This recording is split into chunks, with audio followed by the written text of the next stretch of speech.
மனதுருக்கம் நிறைந்த இயேசுவின் இனிதான நாமத்தில் உங்களை வாழ்த்துகிறேன். நம்முடைய ஆவிக்குரிய சிந்தனைக்காக மார்க் எழுதின சுவிசேஷம் 1 அதிகாரம் 41 நான் வாசிக்கிறேன். இயேசு மனதுருகி கையை நீட்டி அவனை தொட்டு, எனக்கு சித்தமுண்டு, சுத்தமாக என்றார். குஷ்டரோகி ஒருவன் இயேசுவை தேடி வந்து இயேசுவிடம் சொல்லுகிறார், இயேசுவே, உமக்கு சித்தமானால் என்னை சுத்தமாக்கும், அப்பா உம்மால் கூடும் என்று சொல்லி வேண்டிக் கொள்கிறான். ஆண்டவர் என்ன சொல்லுகிறார்? சரிப்பான்னு சொல்லி போகலாம். குஷ்டரோகம் தொடுவதற்கே யோசிப்பார்கள். ஆனால் இயேசு என்ன பண்ணுகிறார்? சித்தம் என்று சொல்வது மட்டுமல்ல, மனதுருகி அவனை தொட்டு சுகமாக்குகிறார்.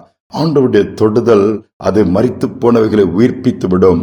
ஆண்டவருடைய தொடுதல் வல்லமை அந்த சரீரத்துக்குள் பாயச் செய்து எல்லா குறைவுகளை கூட நிறைவாக்கிவிடும். பூமியிலே இருந்த நாட்களிலே யாரையெல்லாம் தொடுகிறார்களோ அவர்கள் எல்லாம் சுகமாக்கப்பட்டிருக்கிறார்கள். யாரெல்லாம் இயேசுவை தொட்டார்களோ அவர்களும் சுகத்தை பெற்றிருக்கலாம். அதான் வேதம் சொல்லுகிறது. இந்த அருமையான சகோதரன் இந்த குஷ்டரோகம் நீங்கி சுகமானதை பார்க்கும் அவன் ஒரே சந்தோஷம். பாருங்கள், போகிற இடமெல்லாம் சொல்லியிருப்பான், இயேசு என்னை தொட்டு சுகமாக்கினார். இன்னைக்கு பாருங்கள், அப்படிப்பட்ட இயேசுவின் தொடுதலை நாம் பெற்றிருக்கிறோமா? இயேசுவின் தொடுதல் நமக்கு இருக்கும் என்று சொன்னால், பெற்றிருப்போம் என்று சொன்னால், நிச்சயமாகவே நம்முடைய சரீரத்தில் ஒரு பெரிய மாற்றத்தை நாம் பெற்றிருக்க முடியும். அதனால்தான் இந்த நாட்களிலே ஆண்டவருடைய தொடுதலை நாம் அதிகமாக வாஞ்சிக்க வேண்டும் என்று சொல்லி ஆண்டவர் எதிர்பார்க்கிறார். அநேக இடத்துல சின்ன பிள்ளைகளுக்கு சொல்லிக் கொடுப்பாங்க, குட் டச், பேட் டச் சொல்லி, எது எப்படிப்பட்டதுன்னு சொல்லி அதையும் தாண்டி ஒரு தொடுதல் இருக்கிறது. அதான் காட்ஸ் டச். அதை சொல்லிக் கொடுத்து நம்முடைய பிள்ளைகளுக்கு வளர்ப்போம் என்று சொன்னால், நம்முடைய பிள்ளைகள் இயேசுவின் தொடுதலை பெற்றிருப்பார்கள் என்று சொன்னால், அதை அனுபவித்திருப்பார்கள் என்று சொன்னால், அதோட மேன்மை வேறொன்றும் இருக்க முடியாது. மாற்றத்தை பெற்றுக் கொள்வார்கள். ஒரு மருத்துவமனை, ஏராளமான வியாதியஸ்தர்கள் அங்கே இருக்கிறார்கள். சுகமாய்க்கொண்டே போய்கொண்டிருக்கிறார்கள். நிறைய பேர் திக்கத்தோடு, இந்த வியாதி நீங்குமா, இந்த புண்ணு ஆறுமா, இந்த பலவீனம் ஆறுமா, இத்தனை நாட்கள் வந்து போய்கொண்டிருக்கிறேன். அப்படிப்பட்ட ஜனங்களும் இருக்கிறார்கள். சிலர் தங்கியே ட்ரீட்மெண்ட் எடுக்கும் பொழுது அங்கு ஒரு சகோதரி புறப்பட்டு போய் இயேசுடைய அன்பை சொல்லி, இயேசுவை ஏற்றுக்கொள்ளுங்கள், இயேசுவை பிடித்துக் கொள்ளுங்கள், அவர் நினைத்தால் ஒரு தொடுதல் போதும், உங்களுடைய சரீரம் எல்லாம் சுகப்பட்டு விடும், நீங்கள் வீட்டிற்கு போய் உங்களுடைய வேலைகளை நீங்களே செய்கிற அளவுக்கு பலன் உண்டாயிரும் என்று சொல்லுகிறார். அதோடு மட்டுமல்ல, அந்த மார்க் எழுதின சுவிசேஷத்தில் இந்த சம்பவத்தை சொல்லுகிறார். இயேசு பூமியில் அந்த நாட்களில் அவர் போய்கொண்டிருக்கும் பொழுது ஒரு குஷ்டரோகி எதிரே வந்து, என்னை சுகமாக்க முடியுமான்னு சொல்லி கேட்கும் பொழுது இயேசு தொட்டு சுகமாக்கினார். அவர் தொட்டு சுகத்தை கொடுத்தார். அவர் சுகத்தோடு தான் பெற்றுக் கொண்டார். அதே மாதிரி நீங்க கேட்டீங்கன்னா, இயேசுவே என்னை தொட்டு சுகமாக்குன்னு சொல்லிட்டு நீங்க ஜெபம் பண்ணி பாருங்க. இயேசுவேன்னு கூப்பிட்டு பாருங்க. நீங்க யாராக இருக்கலாம், இயேசுவேன்னு சொல்லி கூப்பிடும் போது உங்கள் பலவீனம் மாறும்படியா அவருடைய தொடுதல் உங்கள் மேல் இறங்கி வரும்னு சொல்லிட்டு இவங்க கடந்து போய் விட்டார்கள். அப்போ நிறைய பேர் கேட்டாங்க, விட்டாங்க. ஒரு மனுஷன் மட்டும் அன்னைக்கு பலவீனமா கொஞ்சம் வயதானவர்கள் உட்கார்ந்து, இந்த இயேசு தொட்டா சுகமாயிரும், இயேசு தொட்டா நடந்துடலாம், இயேசு தொட்டா அந்த முடங்கி போன கால்கள்லாம் பலன் அடைஞ்சிரும் அப்படின்னு சொல்லிட்டு போயிருக்காங்கன்னு சொல்லி அப்படியே படுத்த படுக்கையா இருக்கிறாரு. அவங்க மனைவி பக்கத்துல இருந்து பாத்துட்டு இருக்கிறாங்க.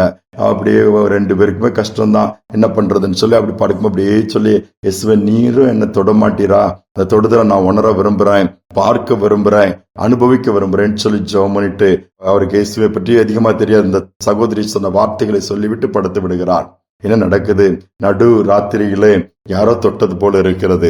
கண் விழித்து பார்க்கிறார். அவரோட மனைவி எழுப்பி ஒரு மாத்திரம் மருந்து கொடுக்க பண்றாங்க. பார்த்தா மனைவி பக்கத்துல சேர்ல உட்காந்து அப்படியே தூங்கிட்டு இருக்கிறாங்க டயர்ட்ல. ஆனா இந்த மனுஷன் பார்க்கும்போது ஒரு கை, அழகான பிரகாசமான கை, அது ஆணிப்பாய் இந்த கரமுள்ள ஒரு கை அவர் அப்படியே தொட்டுட்டு மறைஞ்சிருச்சுது. மறைஞ்ச உடனே இவருக்கு எங்க இருந்து பலன் வந்துன்னு தெரியல. ஒரு உன்னத பலன் சரீரத்துக்குள்ள இறங்கி கால்கள் எல்லாம் பலனடைந்து எழுந்து உட்கார ஆரம்பித்து விட்டார். என்ன சொப்பனமா என்று சொல்லி யோசிக்கிற அளவு பார்க்கிறார். எழுந்து நடக்கலாம், அவரால் நடக்க முடிகிறது. சரீரம் முழுவதும் பூரண சுகமும் பலனும் உண்டாயிடுச்சு.